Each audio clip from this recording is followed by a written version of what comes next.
You have your budget to reupholster these? Yeah, but not until like March. That's the one. There we go.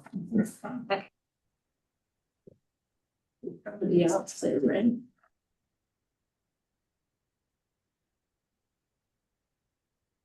Okay, so today we have Liddy Berger, who's the Director of Housing Initiatives for the Human Services Coalition, and she's going to talk to us a little bit about homeless services that are available, because we do like to keep updated about that, particularly since the problem seems to be getting almost worse. Is it by numbers or not? No? Oh, that's good. So Liddy, would you like us to go around? I know you know most of us, but we can go around. Sure, I can't actually see everyone, so it can't hurt. Okay, so you want to start, Jacob? Sure. Hello. My name is Jacob Parker Carver. I am a peer and addiction recovery, a licensed social worker, and the alcohol and other drug services coordinator at Cornell Health, and also the chair of the substance use subcommittee for this board. Good to see you. You too. Karan, did you want to? Oh, I'm Brent Palazzo. I'm the administrative assistant and I take the minutes. Hi. Randy Brown, I'm on the legislature. And I already said Jan. We have one other guest too, but she'll be coming up in a minute. I'm Mary Hutchins, a member of the board. Nicole Zulu, member of the board. Hi, Liddy. Hi. Jenny Sutcliffe, Whole Health Commissioner. Harmony Ayers Friedlander, Director of Community Services, Deputy Commissioner. And Larry Roberts, member of the board and chair of the mental health subcommittee. Jessica? Can you guys hear me? Yeah. Yeah. Yes. Jessica Connor, member of the board and mental health subcommittee, and currently en route to you all. Okay, thanks. I think that covers it, Liddy, if you'd like to get started. Sure. So, hello, everyone. My name is Liddy Barger. I use she, her pronouns. I'm the Director of Housing Initiatives at Human Services Coalition. I'm here to talk about some things. I have a short presentation, and it's actually not about services, but we'll talk. So we can talk about services at the end. But I came to this group last year and actually the year before and provided kind of like high level overview of some of the data and demographic data, and specifically about disability and disability types that are present in our homeless response system. So I decided to give you an updated version of the presentation that you got before. So we're going to do it. It's pretty quick, I promise. I'm going to talk a little bit about what the scope and nature of homelessness kind of looks like in our community, and then I'm happy to answer any questions. So I am going to share my screen, I hope. Let's see, I only have one. I'm at home, so I only have my one screen. I'm not as good with just one screen, but I think we can do this. All right. Let's see, sharing my screen. Here it is. I am sharing. Okay, you guys can see my screen and it's normal. It looks normal. Yes. Yeah. Okay, thank you. As normal as anything can be. All right, great. So in this context, and one of the hats that I wear at Human Services Coalition is as the coordinator of our local continuum of care efforts. So continuums of care, I think you've probably all heard me say this at some point, but I'm going to say it again, exist in every community in the United States. They look very different. Ours is unique because it's pretty small in that we're a single county continuum of care. But we are tasked with sort of monitoring the homeless response system at this bird's eye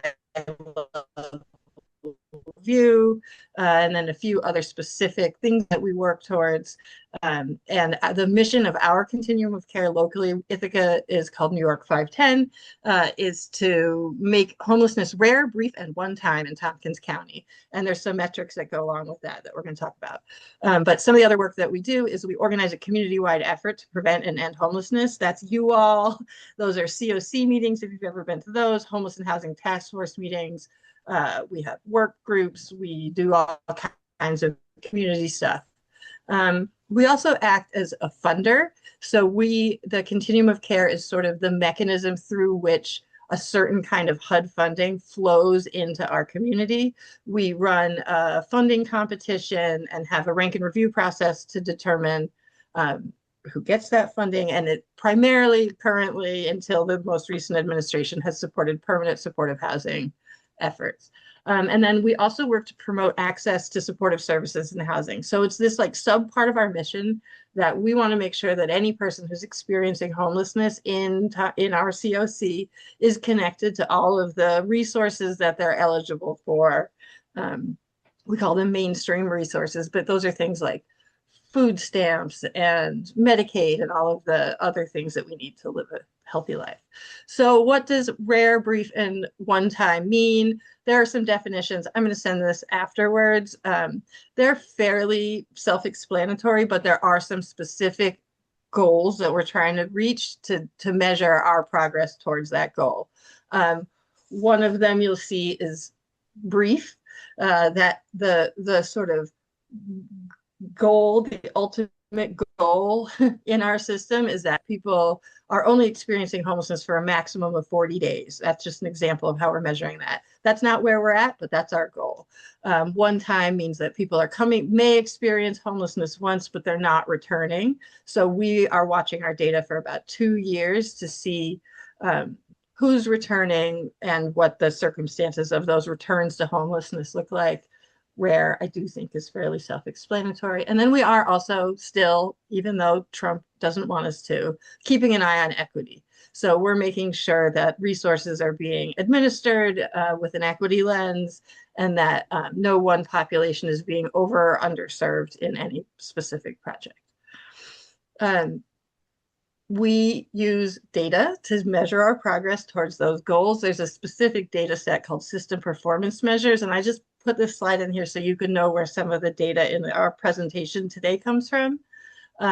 There's 2 data sources in our presentation. I'll talk about the other one, but system performance measures are submitted annually to HUD and anybody who cares to look at them for every community. If you ever want to know how other communities are doing, they're looking at these things too. All right, so where are we? Yes. Liddy, does the data that is submitted, like HUD, how does HUD get this data? Does DSS We give it to submit them. HUD? Me, And they get it back? Continuum of care.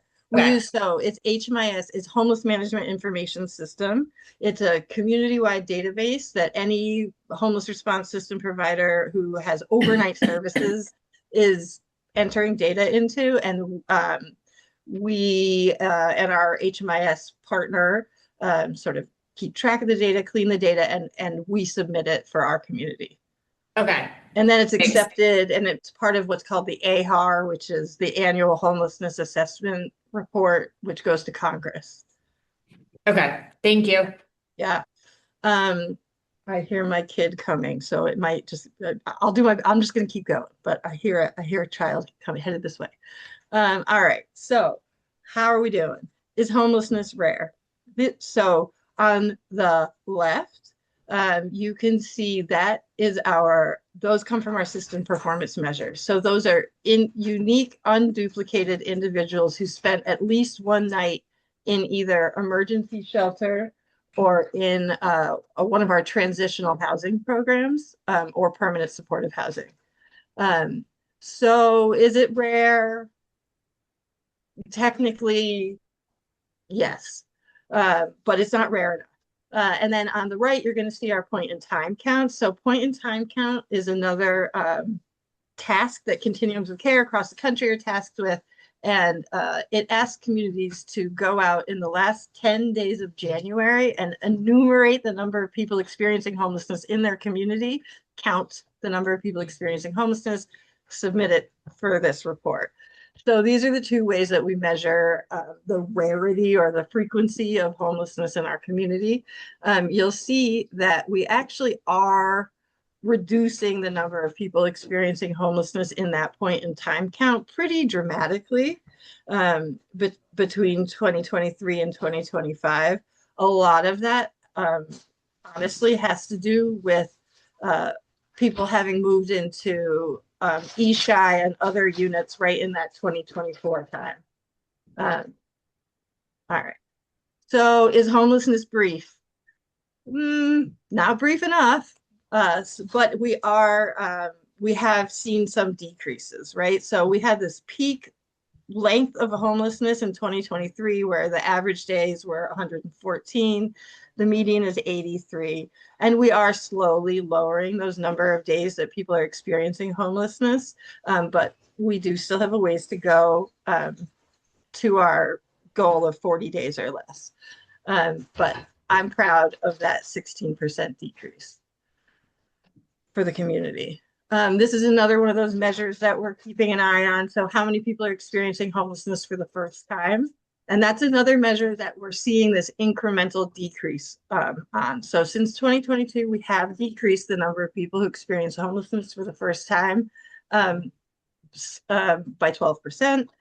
But that's sort of an interesting metric once you get thinking about it, because what that really means is that a lot of our population are people that have been sort of stuck in the condition of homelessness for a long time, or are in what like we call the churn, right? Where they're in, they're out, they're in, they're out. But we do still want to prevent people experiencing homelessness for the first time. Wait, what happened there? I went the wrong way. All right, so this slide is from a slightly different data source. So this is only our emergency shelter data. So these are people, when you think about our emergency shelter in Tompkins County, these are the folks that either entered code blue in those dates that are at the top of the slide, or through THA into our emergency shelter. So this data set doesn't include anybody who's in a transitional housing or permanent supportive housing project, but it's just emergency shelter. And this takes a look at, so 531 people report having some kind of disability when they enter into emergency shelter. And this is how those disabilities break down. I will say that this data, somebody might have all of those disabilities. So there is some duplication within these disability types, but this is what our disability types look like in the emergency shelter over the course. Over the course of what? I couldn't hear you. 531 people. First of 2024. Oh, I think my internet might be unstable. I hope I'm not frozen. That was October 1st of 2024 to September 30th of 2025. The data that I just showed you in that slide. This data, actually all the data from here on is from that same data set. So people who have entered emergency shelter within that year. This is our domestic violence. Domestic violence, I think we probably all know, is one of the major sort of feeders into the homeless response system. It's a primary cause that people experience homelessness. I came to this group a year ago and talked about how just over 40% of people who were in this same data set in that last year had a history of domestic violence. And you'll see in the last year, there's a lower number reporting having had a history of domestic violence. So 28.4% of our population of people in emergency shelter in that year report having a domestic violence, sexual assault, stalking, or human trafficking experience. Within the yeses, so the 134 people who are saying, yes, I have had a experience with one of those experiences.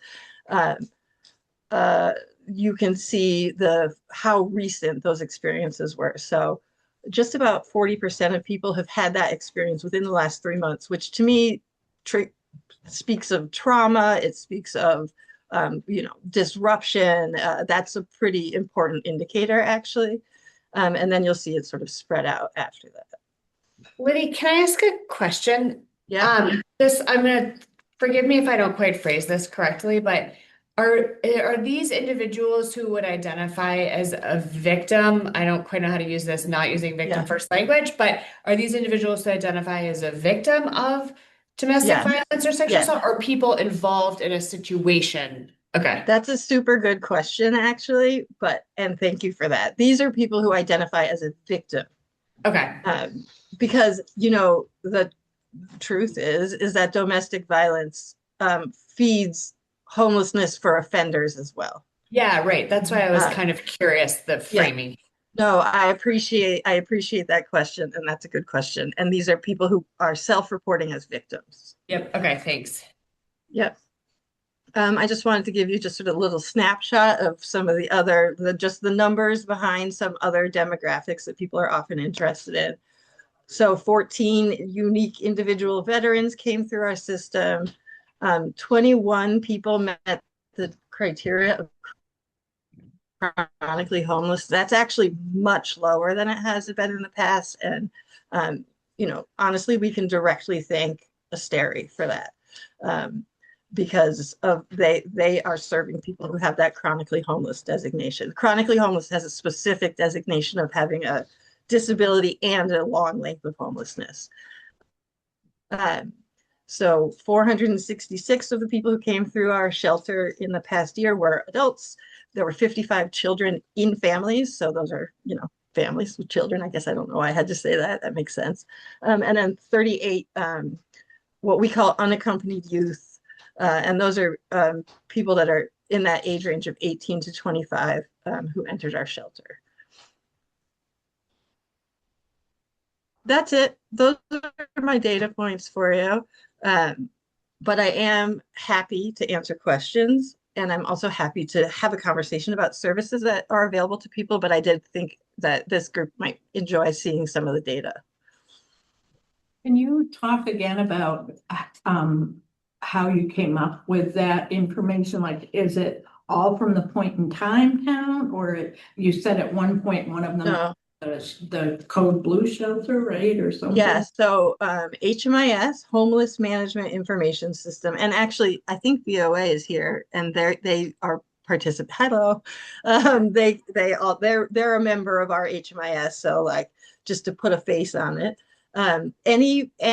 So Tompkins Community Action, the shelter, DSS, OAR, Catholic Charities, all of the organizations that are providing homeless response system services to people all enter data into this shared database. And we at the COC are sort of the keepers of that database. So we're seeing all the data that gets entered. Does that answer your question? Yeah, it does. Thank you. Yeah. Liddy, I've got to know a few homeless people recently, and they moved here from outside of the county. Yeah. Various reasons. One young man just decided that Ithaca was in place he was going to come from the Syracuse area. Do we track where people come from? Yeah, so that's a good question.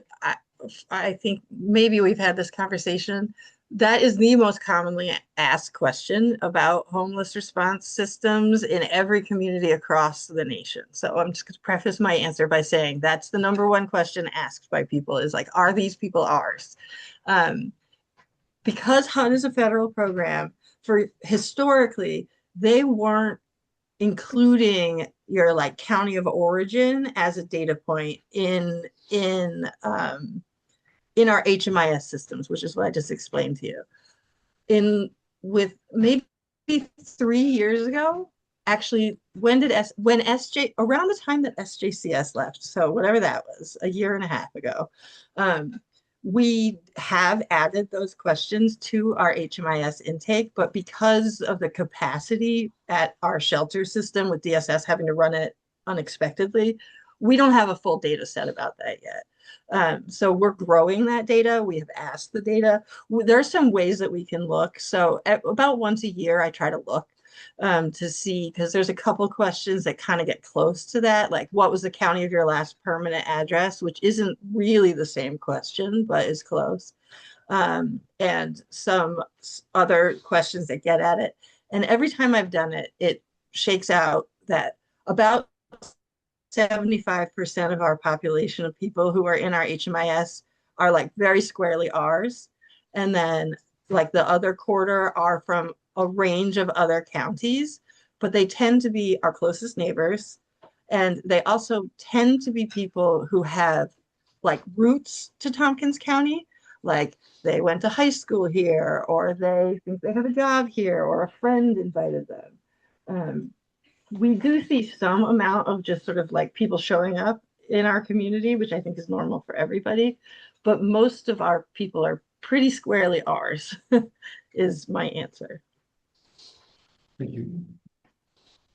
For the people who have, that you track that have different types of disabilities, do they self-identify or is it able to identify? Yeah, so for that data, the data that I showed you, that was from the questions that they answered at intake into shelter, and they are self-report. When people, if people, we have a coordinated entry system, which I'm not going to get into today, but at a certain point, to be eligible into entry into certain programs, there needs to be a more formal disability criteria. But at this stage, at emergency shelter, it's self-report. Okay, thank you. Other questions? Yeah. Liddy, what do you see as the biggest challenges that we've had in the last couple of years, and what gives you hope? So the answer for challenges, I have two answers to that. But the core answer is scarcity. So because of the cost and value of housing in our community, it's just, there's scarcity problem. I actually have another presentation that compares like our fair market rent to all of our neighboring counties' fair market rent, and it's just leaps and bounds higher. So there's a scarcity of affordable housing, and that really does drive homelessness. Like I know that there's other drivers of homelessness, but that's the number one challenge. And we are deep in that challenge in Tompkins County. I mean, I think you probably all know, like, it's hard for us to hire and retain executive level staff at departments because they can't identify affordable housing. So, and I promise that there's not a dearth of it for people experiencing homelessness. I think the other challenge, and this is one that I like will just keep working on, and I know there's a lot of people who keep working on this, is the silos. So there's silos at the state, there's silos between all the O agencies at the state, right? So OMH and OASS and OTDA already are having their own sort of like silos when it comes to administering services and funding and eligibility and all that stuff. So they're at the state and they're at the local level. And that's also kind of scarcity, right? I always joke there's this funding that comes out every year from IURA. It's CDBG funding. It's another HUD funding stream. And I always read all the applications and I'm like, it's all my friends competing for money, right? Because the scarcity is so great that we're all going for these small pots of money to try to do similar things. We sort of turn in on ourselves instead of working together. What gives me hope is knowing that we are incrementally headed towards our goals, right? So like, sometimes you can't always see progress in real time. And this is actually something I know I don't plan to just talk about Asteri very much, but this is something I think about when I think about Asteri actually, because I know a little bit about the folks that are living in the set aside units in that program. And I know that even though it might not look like it from the outside, that their lives have improved anyway, right? Despite how, if they still look grubby, if they're still having a hard time, all of those things, I actually still know that the fact that they've retained their housing for a year is progress. It's incremental progress. It's not perfection. So that does incremental progress gives me hope. um, and the communities coming together and being willing to have these conversations. I mean, I think Tompkins County is lucky in that we have a lot of people who care a lot. Even if we do struggle with some amount of fragmentation, we do get together and have these conversations. So that gives me hope. Thank you. Those are my answers. I know that previously when you came in, and I think it was when we were talking more with whoever it was that was representing, I can't remember her name, Asteri. And there was some conversation about how it's hard to get messaging out there so that the general public knows that there is progress being made. I'm wondering if there's been any further discussion or thoughts about that, because as you probably know, there's a lot of nonsense on Facebook and other places where people can say whatever they feel like. Yeah, I mean, I do think there's some progress, and that's certainly like pretty high on my list in terms of messaging in 2026, because, you know, I haven't, I'm not going to bring it all into this space, but like at a federal level, policies are dramatically changing, right? So like, we have to up our game on messaging, or all progress will be lost, right? So you'll be seeing more messaging about those improvements. And we weren't always improving. That was actually the other thing, is like, it's kind of new for me to be able to come in and say, like, by the numbers, we actually are reducing homelessness in Tompkins County.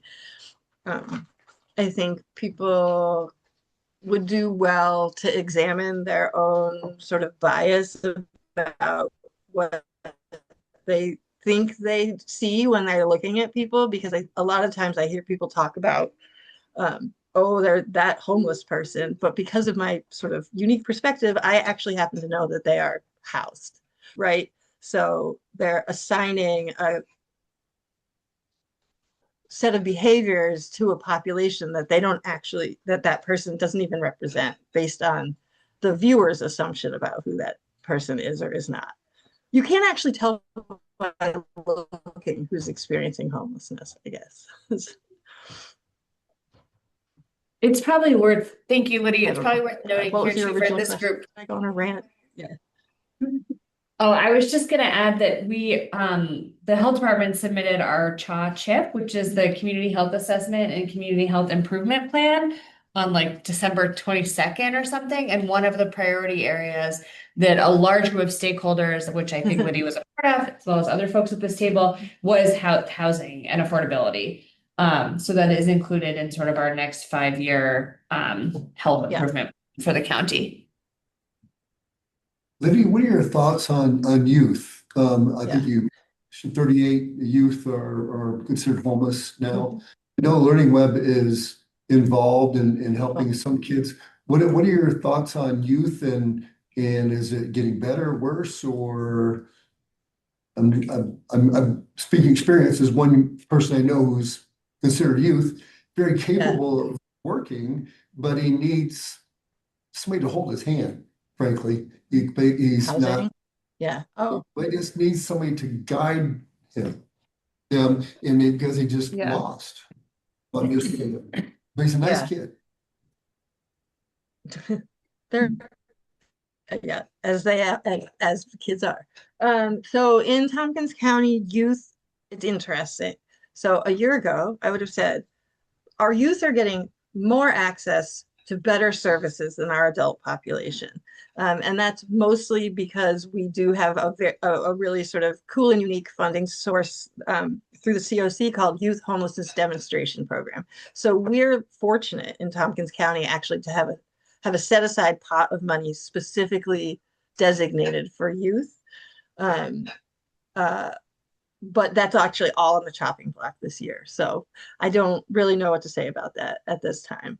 But the Learning Web does a great job supporting young people. The need for youth is hard to quantify, right? So youth are not showing up in HMIS. So that number 38 is much lower than the number of youth in Tompkins County who would qualify by the definition of homelessness.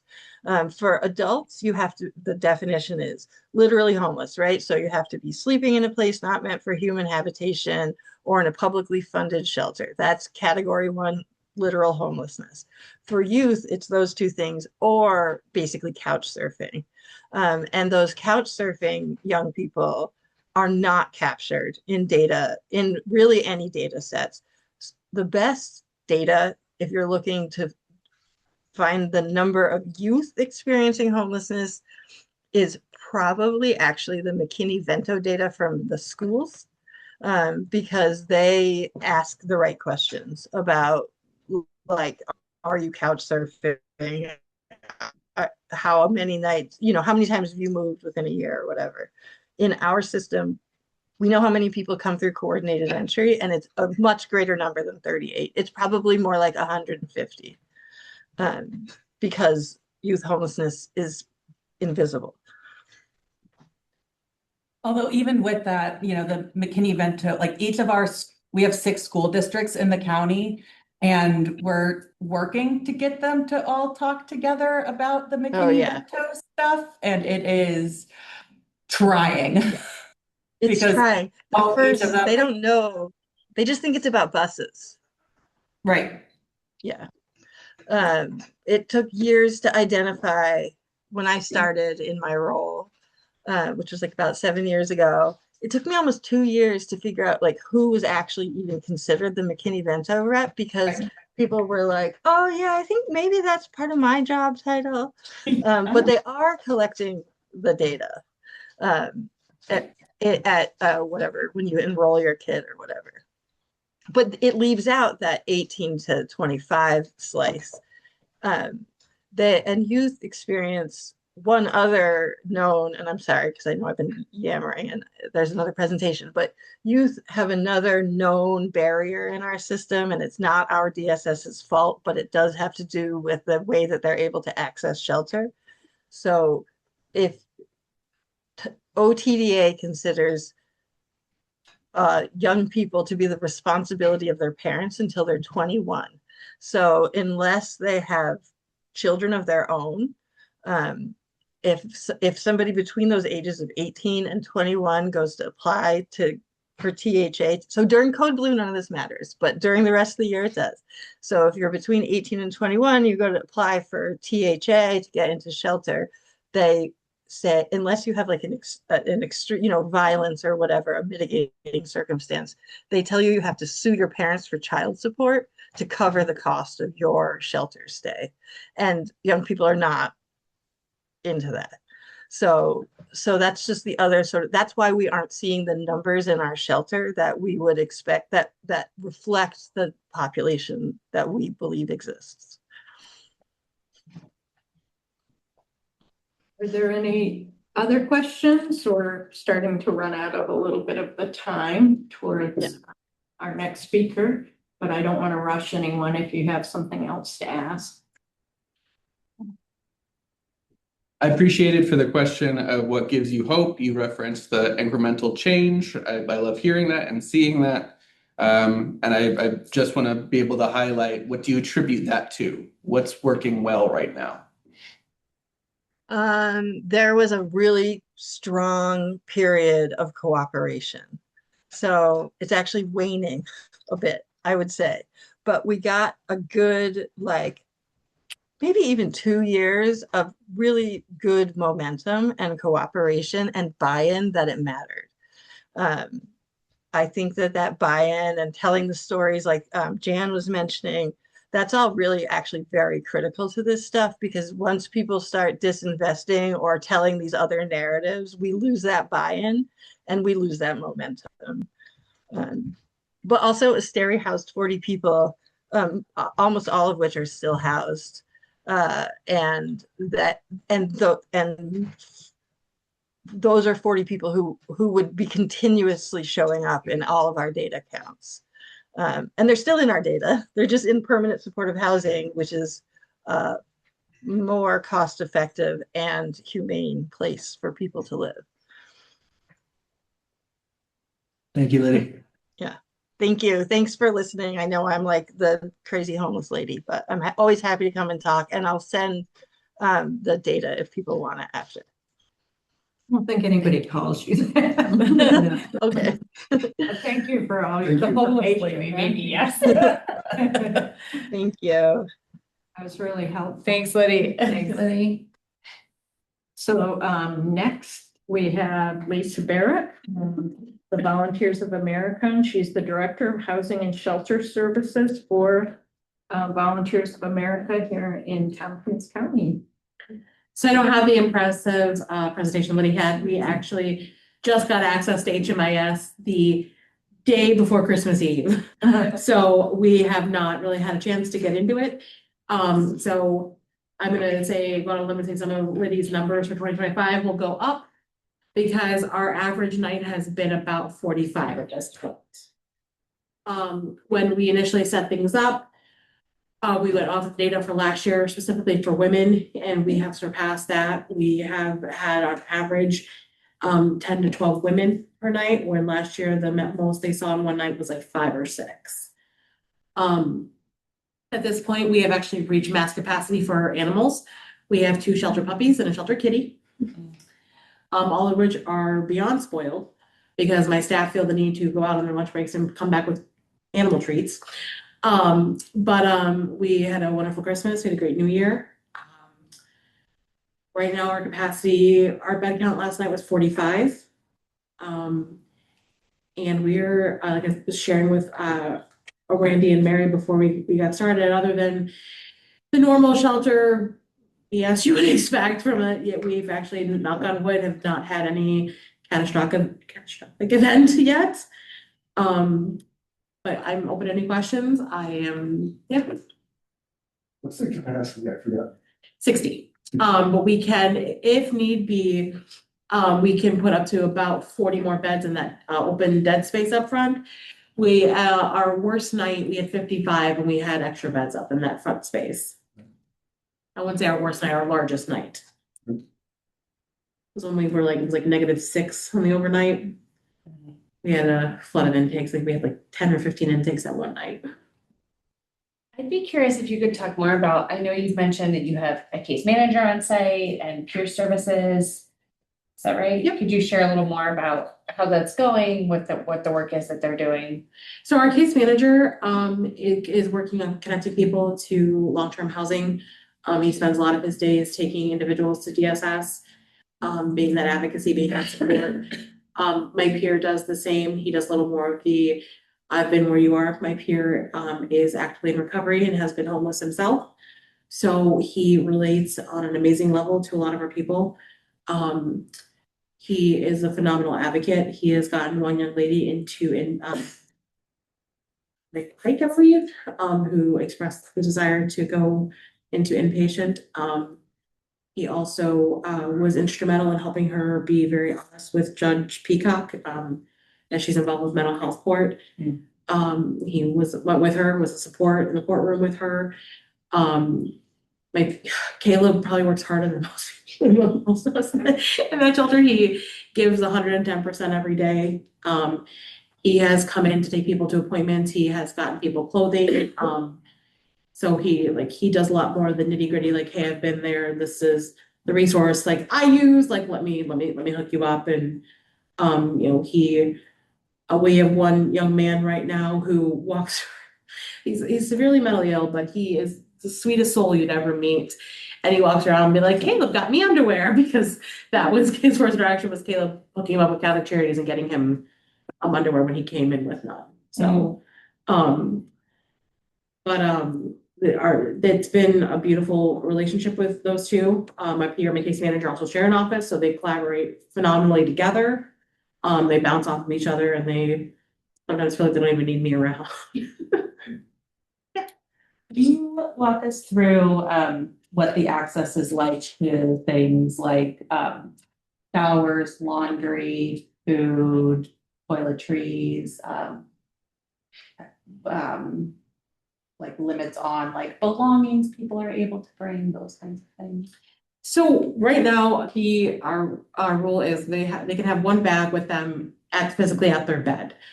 That whole back area is storage. So within reason, we will store people's belongings.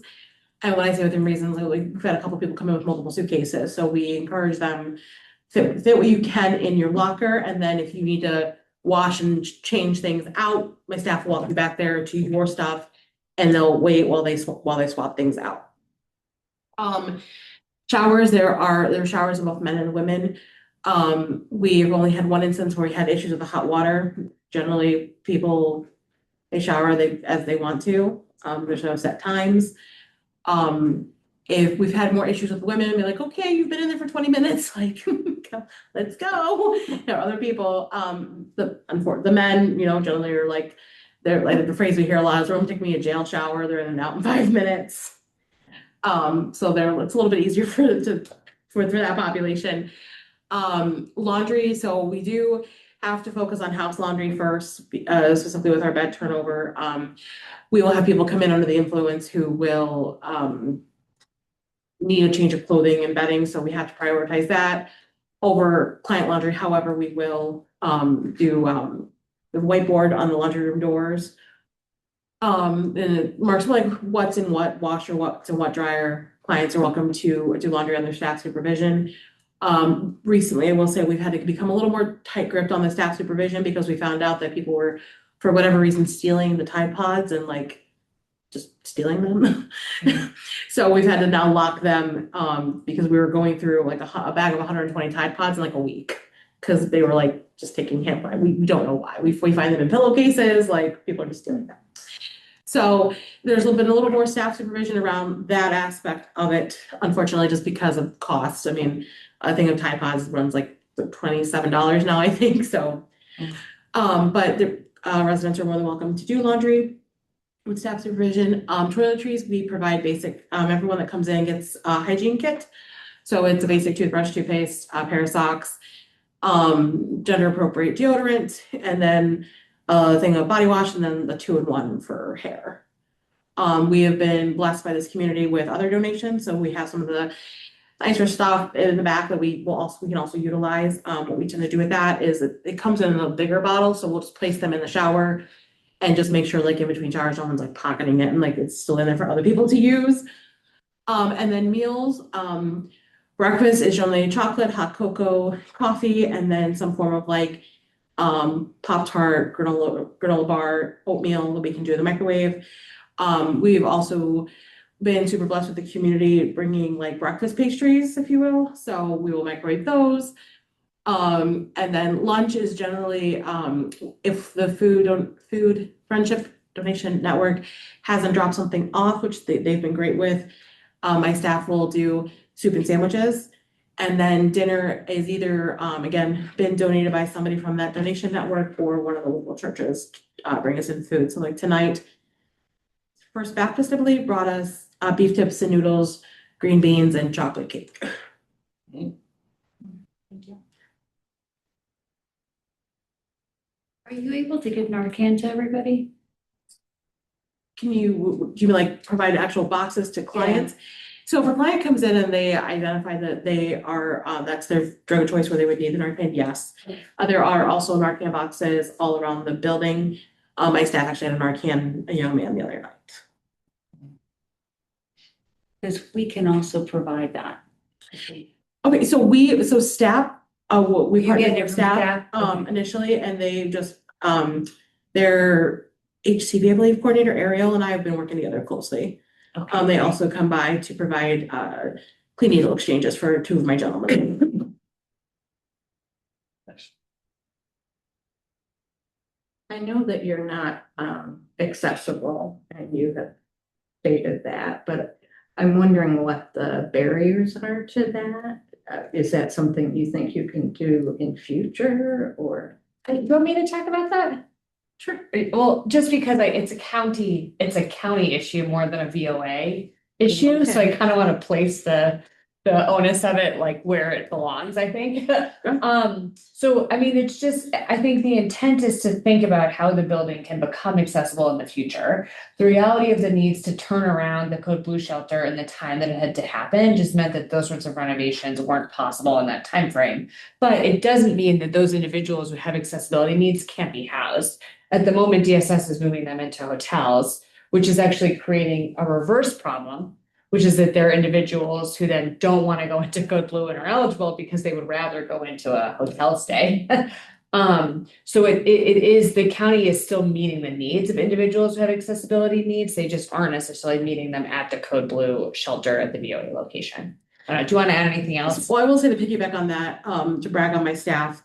We had a gentleman, DSS sent us a gentleman that they did not disclose the blind, and it was for 3:45 on Christmas Eve. And so my staff stepped up and every single one of them followed him around all night, got him to the bathroom, got him dinner, got him to bed, and did that all Christmas Eve and all Christmas Day until DSS could find appropriate housing for him. So we are absolutely willing to make accommodations, but as is, the facilities, the bathrooms, the building itself is not suitable for anyone that would need an ADA accommodation. It was not built that way.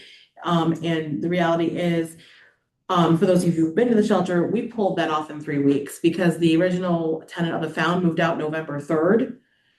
We did not actually get access to start, BOA did not get access to start till that following Friday, and we opened 19th. We opened on the 24th. Yeah. So we have 3 weeks to turn that place around.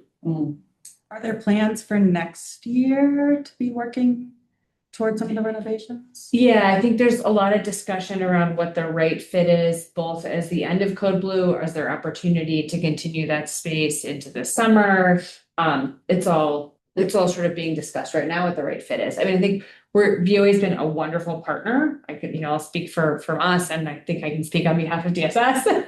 And so we're really excited to have them. And they do, VOA is like a large organization.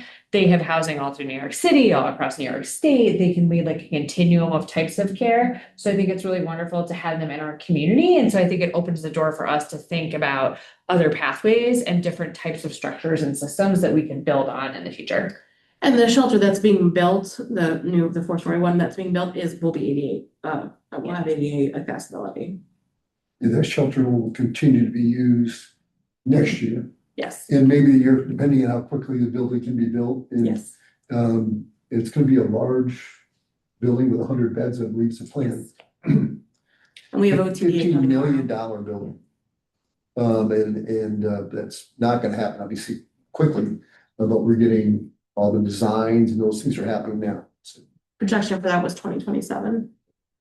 So will they continue to use that space then until the new shelter's built? I think I don't want to put anything in stone yet in this space. I think we don't, most likely, yeah. Thanks. Other questions? This is probably pie in the sky, but I was watching my football team yesterday, Go Bills, and they had how the football players have like their charity of choice, and one of them was talking about a shelter in Buffalo, and it offered dental care. I got to tell you how excited I got. I saw that dentist chair in this shelter area. Is there anything like that anywhere else, or is that? So it's tough because the dental stuff, we have to be qualified as rural under a specific thing, and Tompkins isn't under that like specific thing that way. I just know that in terms of like some of the ways that dentists go into the schools in like Seneca County is based off of one of their designations under which we do not fall.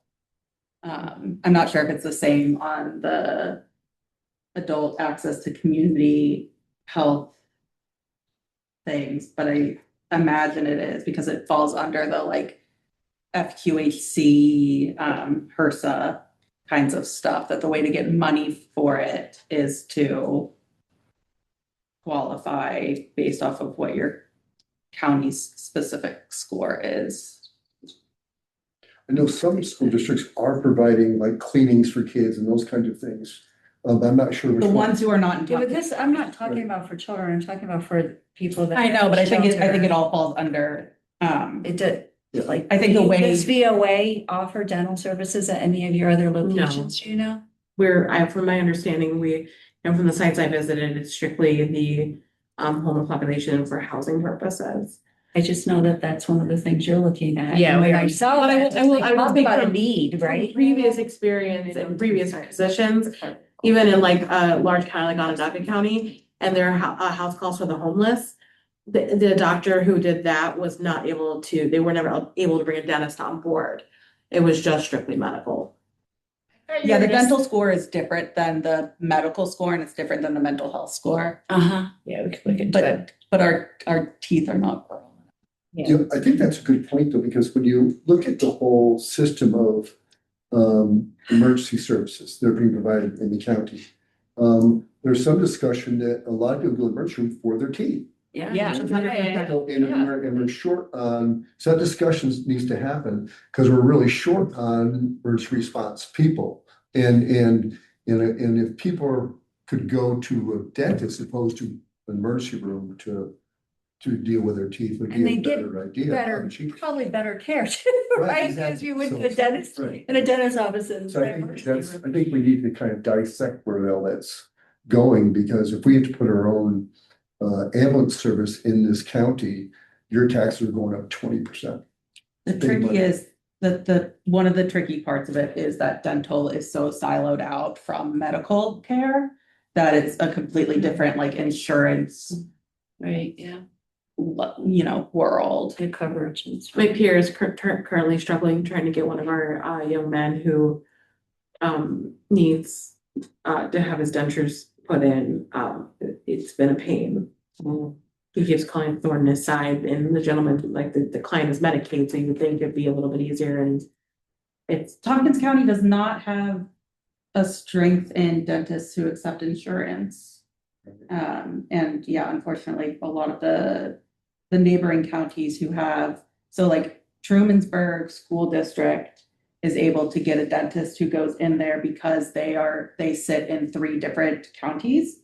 And at least one of those counties that isn't Tompkins County qualifies under this. Interesting, yeah. We have been looking on our community health services team has a focus on pediatric dental, or they're interested in developing a focus on pediatric dental. We are very much in the research fact-finding phase, but it's on our list of priorities and things to kind of explore further in 2026. Is that like Samantha Hillstead? Rachel Buckhalter. Yeah. I thought that Harmony was gonna say that we should get a Bills player to donate money.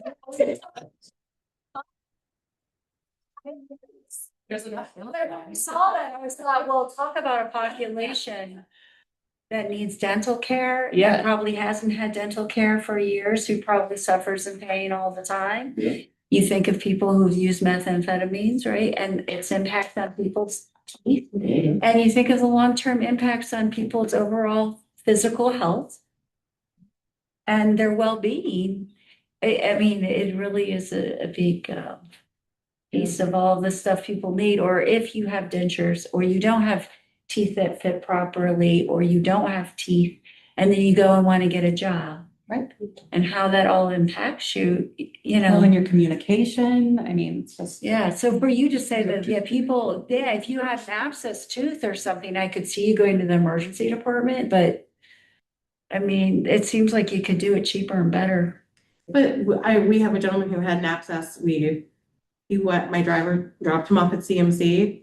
CMC wouldn't even pull it. They sent him back to us on antibiotics. But they probably needs antibiotics for a certain number of days before they can pull it. He does, but they still wouldn't pull it. Cause I was like, so did you get an appointment to go back? And they said, no, he told us that he had to find a dentist to pull it.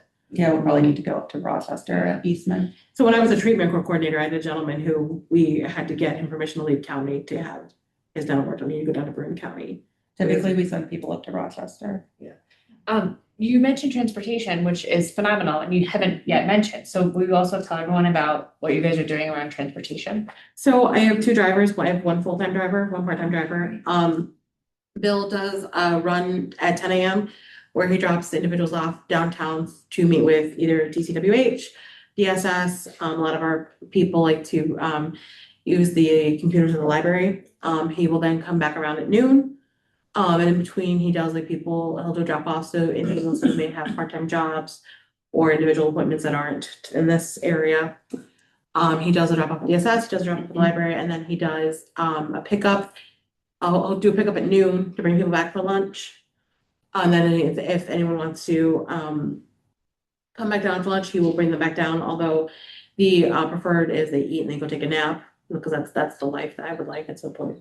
And then he does pick up for Code Blue. So he picks up at DSS at 4:30, and then he picks up right here by the library at 4:45. And then goes back and then does we'll do random pickups if we need. We did learn the hard way that we need to get a little more information before we send him, I let him go pick up a young lady who was out near Freeville, and essentially she just used us for a free ride into Ithaca. She got out, she flipped them off, and she walked off the property.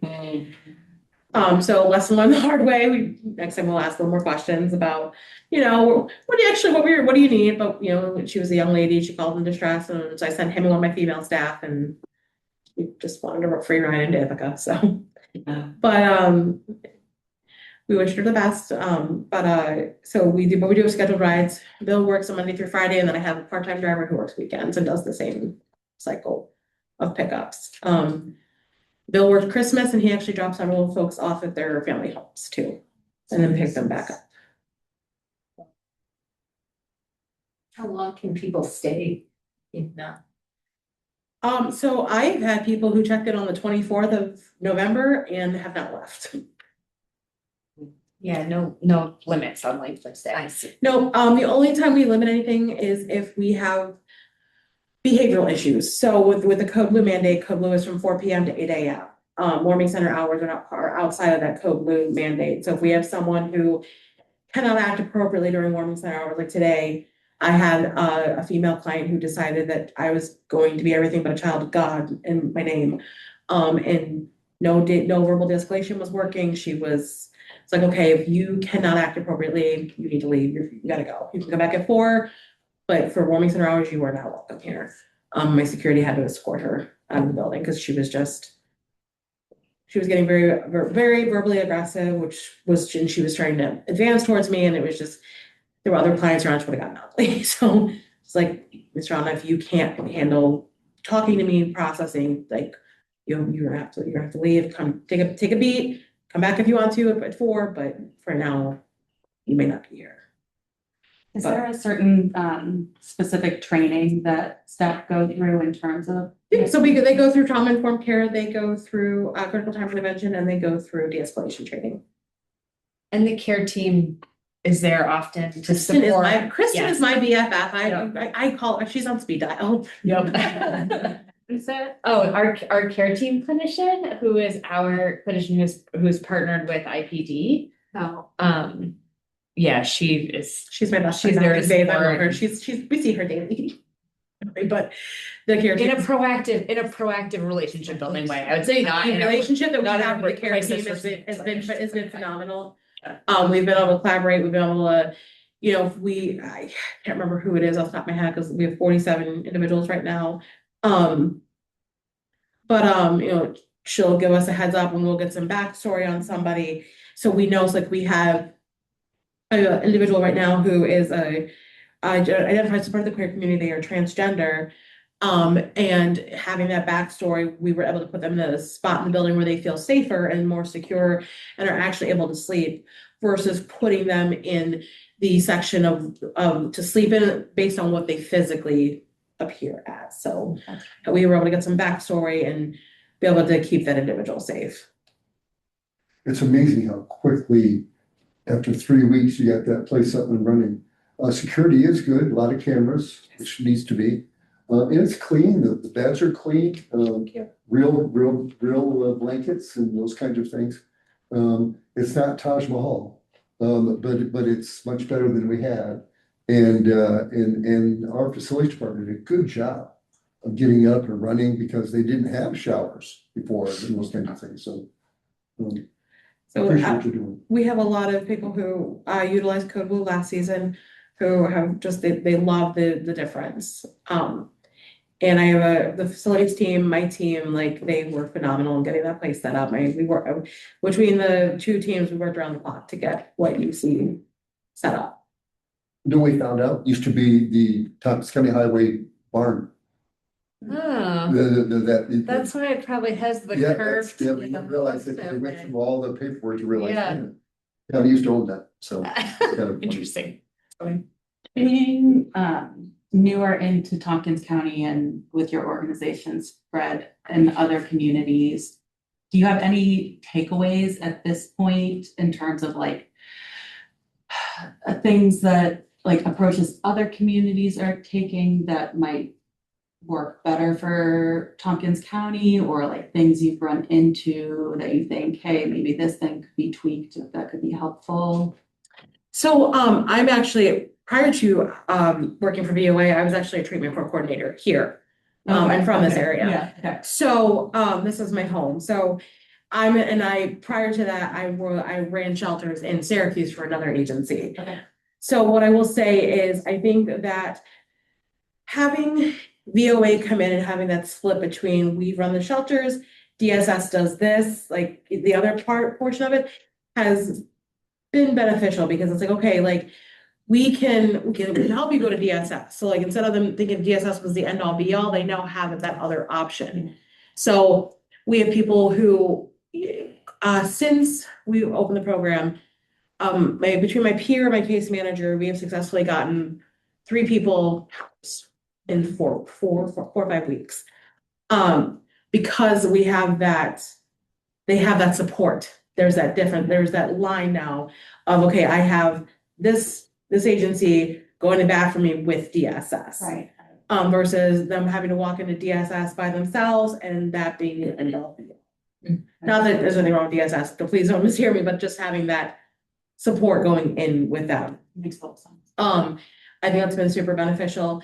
I also think that now that my agency has access to HMIS, the fact that there will be another point of contact putting in those numbers, putting in the VSPDATs, putting people on the coordinated entry list will actually get a higher number of, or a better picture of what we're actually working with. Because I can tell you, when we first started, one of the main things that Rob and I were asked was, are you prepared for people from the encampments? And my response was, being in this community, being a treatment court coordinator, it's like those encampments are their homes. They are successfully homeless. And from word of mouth and everything else, we currently have 3 individuals who have left the encampment and are now at Code Blue, which from my understanding from previous years, that was unheard of. We have one gentleman who has lived in the jungle behind Walmart for 5 years. This is his first time inside.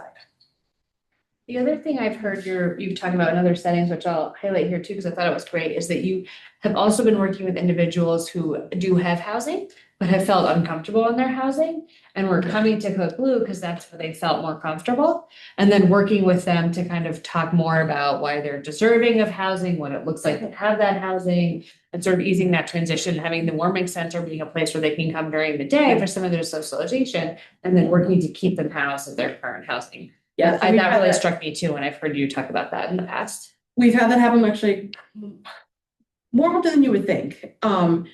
So most of them are cases like that. We did find one case where, I'm going to use the term domestic violence, but it was more domestic abuse. So it was more emotional abuse. He is homeless, so he was forcing her to be homeless as well when she had a home to go to through OPWDD. And we found that out. The caseworker showed up at Code Blue. So myself and 2 of my other female staff sat down with this young lady. I was like, you don't have to be here. And she was like, well, no, he said I did. I'm like, no, you don't. He's not the end all be all, sweetie. like, go, he was like, do you want to be here? Do you want to sleep in a room with 5 other women? She's like, no, I miss my bed. And they go home. I think it's okay. She was, well, he'll be mad at me. Okay, well, that's probably a little deeper conversation, but for right now, like, I was like, would you like to come here and have breakfast with him every day? She lit right up. Yes, I'd love to. So she comes, she has breakfast with her boyfriend, and she goes back home. So it was kind of a meet in the middle. But we've had one gentleman from Asteria, he showed up and got there and was instantly problematic. And he was one of mine when I was in treatment court. Like, my staff called me with a name. I'm like, oh dear God. Well, I was like, he has a whole apartment. What is he doing here? So I was like, let him stay. I came in the next morning and I walked up to him. I was like, do you remember me? He was like, yes. Yeah. I was like, so he's like, you're ordering wine here when I have a house. And I was like, yeah. So, and he was at Asteria. So we talked, we talked about why he was there. Again, he likes the socialization aspect. He likes a community meal. So, okay, I'll strike a deal with you. You can come have dinner here 3 nights a week, but you can't stay here. And that's what he does now. So we're all about being as accommodating as we go. I'm all about being as accommodating as I can. I can't speak for the rest of it.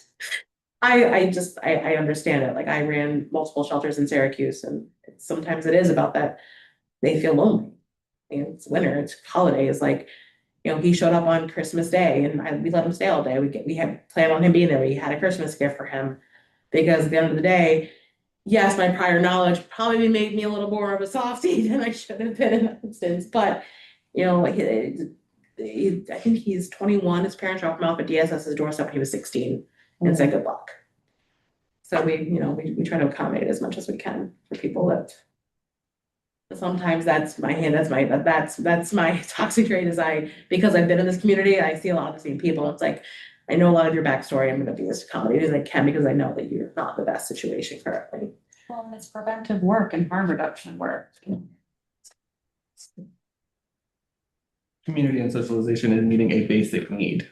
So, yeah. So, actually, one of the reasons I had to step away from the structure of the court system was because I found myself getting actually in trouble for being too harm reduction oriented. So I kind of had to step away from the mandates and the abstinent only because I was not being true to who I am as a human being and screw with my mental health. And so this is much more my world, my speed, my work. Thank you for doing it.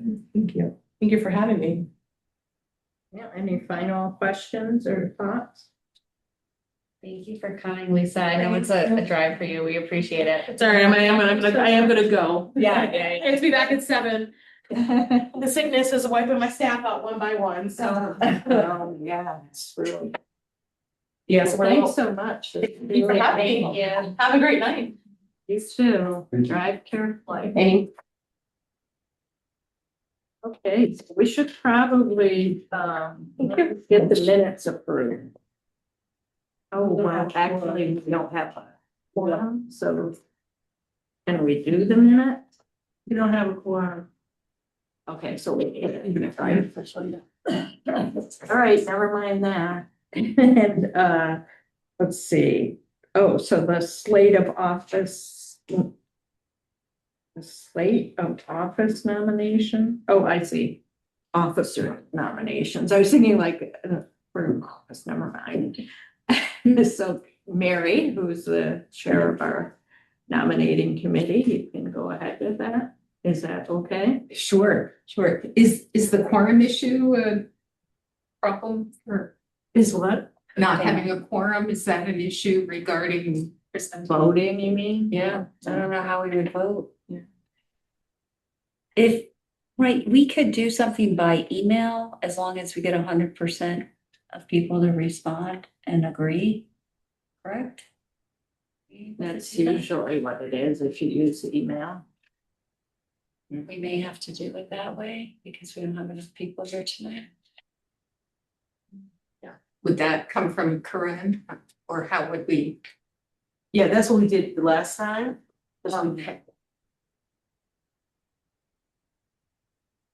Maybe you could just share with the slate who the slate is and Yes. then let people know that the vote will actually come via email and you have to send a response and say, I agree or whatever. You can't just like say, oh, that's nice. You gotta actually respond to the. Wait, you go.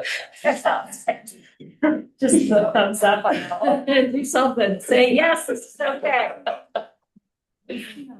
So just to remind everyone, I think I sent out an email last month, but I'm on the slate for the chair position and Nicole is for vice chair. And I believe we can still open it up to any further nominations, but that's what the nominating committee is putting forward. Sounds like a great slate. Thanks, guys.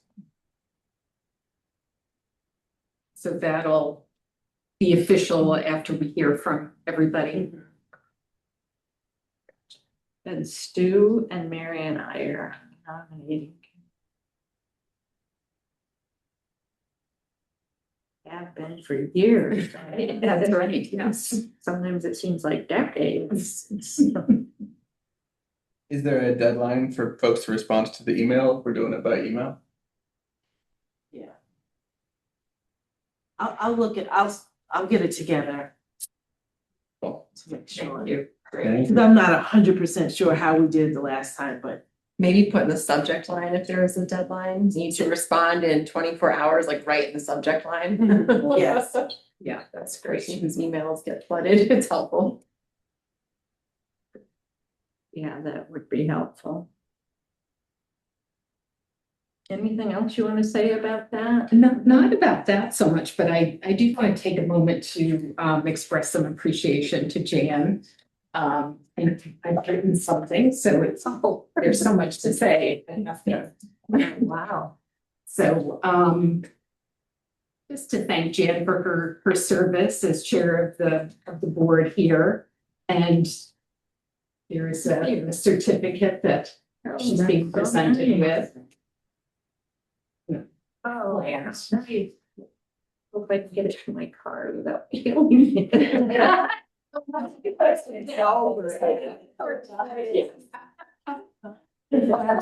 it in a plastic bag or something. There's your card floating around. Yeah, so just thinking about some of your accomplishments over the past couple of years. Jan has set a constructive tone for our meetings. We've become better informed about the current issues and needs of our community through her thoughtful planning and scheduling of presentations. As members, we bring different concerns and interests to the table, and Jan has assured that we can raise the topics that are important to us and that we are heard. Thank you. The past few years has been a time of transition as we've integrated new members into our group. Jan checks in, she observes, and she's available. She knows that our cohesion leads to good discussion, effective planning, and better outcomes for our community. Jan has improved the connection between the CSB and our subcommittees. Rotating monthly updates from subcommittees has helped us be more aware of their work, as well as demonstrating appreciation for the value of their efforts. In collaboration with Kathy and others, Jan has overseen the updating of our bylaws, both for clarity and to better reflect our current needs. Bylaws are not the most riveting of documents, yet they promote essential guidance for the orderly functioning of our group. Thank you, Jan, for taking that on and bringing it to the next stage. Jan is a strong advocate for the people we are supporting through our system work. In our recent commissioner search, she ensured that their needs were front and center. Jan, you are responsive, supportive, and available. Particularly as a member of the nominating committee, I thank you for your quick response to emails, your willingness to have one more meeting and take on one more task.